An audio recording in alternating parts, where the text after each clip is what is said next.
মা কি বলেছে মনে আছে তো? হ্যাঁ, মনে আছে। সাবধানে থাকবি আর মাস্টারদের কথা শুনে চলবি, কেমন? রাজু মাথা নাড়ায়। রাজুর বাবা রাজুর মাথায় হাত বুলিয়ে দেয় আর বলে, যা, এবার স্কুলে যা।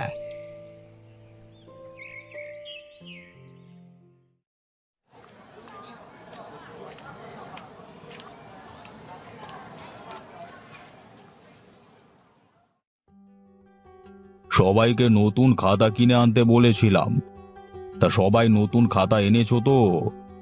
তাড়াতাড়ি খাতা বের করে বেঞ্চির উপর রাখো। সবাই খাতা বার করলো, কিন্তু রাজুর খাতা কেনা হয়নি। রাজু চুপ করে বসে আছে। ওর পাশে থাকা ছেলেটিও খাতা বের করে ফেললো, কিন্তু রাজুর তো খাতা নেই। ও বার করবে কিভাবে? কত করে বাবাকে বলেছিলাম খাতা কিনে দিতে, না হলে স্যার মারবে। এখন কি হবে আমার?